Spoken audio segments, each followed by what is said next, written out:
Предлагаем послушать. Елена Фраимовна, здравствуйте. Расскажите, пожалуйста, о эпидобстановке в Якутии. Добрый день, уважаемые гости и жители нашей республики. На 23 августа всего зарегистрировано новых случаев, подтвержденных ПЦР-исследованиями 140. Наибольшее количество, как обычно, это в городе Якутске 78 случаев. Кроме того, в Вилюйском, Мирнинском, Момском по 7, Мегино-Кангаласском, Сунтарском 6, Нерингринске, Чурапчинске 5 случаев, Нюрбинске 4, Алданске 3, Амгинске, Намске, Всеалданске, Хангаласке по 2 случая, Верхневилюйске, Верхоянске, Миконске и Усьмайске по 1 случаю. Всего за сутки 2103 исследования на коронавирусную инфекцию проведено в наших лабораториях, или за весь период 1 миллион 325 тысяч тестов провели наши республиканские учреждения. Поступило всего на сегодняшнюю дату 381 995 доз вакцин различных наименований. Значит, это Эпивак и Гамковид и Спутник Ви. Первую вакцинацию за весь период получили уже 305 870 человек, в том числе 58 859 человек лиц старше 60 лет. Полную вакцинацию завершили 276 163 человека, в том числе 53 662 лица старше 60 лет. Использовано 89% общего объема вакцины, поступившей в республику. Сегодня коечный фонд составляет уже 1830 коек.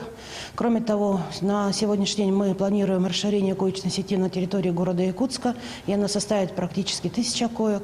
Количество госпитализированных лиц, к сожалению, не уменьшается. 30% всего населения, которые зафиксировано заболевание, поступают на больничную койку. Нас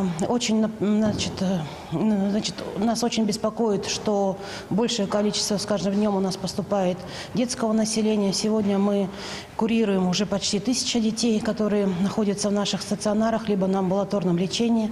Поэтому призываем также вакцинироваться, особенно круг, который приближен к лицам старше 60 лет, к беременным женщинам, кормящим, у кого есть противопоказания, а также к детям, поскольку мы сегодня не можем их вакцинировать. Предварительно, вакцина для детей будет выпущена в гражданский оборот, скорее всего, поздней осенью. Поэтому, конечно, нам необходимо, учитывая, что буквально через неделю начинается учебный процесс, мы запускаем детей в детские сады, поэтому надо оградить их и защитить от новой коронавирусной инфекции.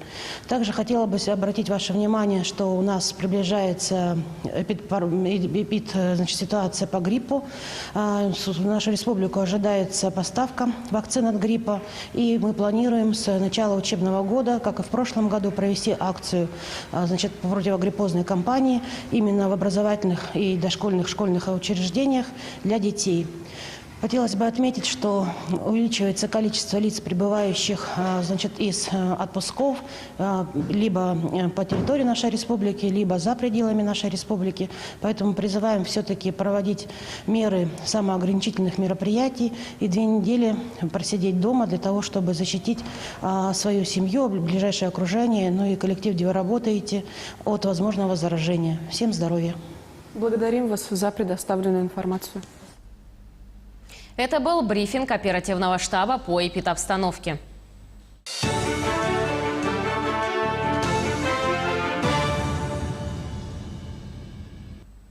Вы смотрите новости, в студии Валерия Наумова. Здравствуйте. Коротко о главных темах выпуска.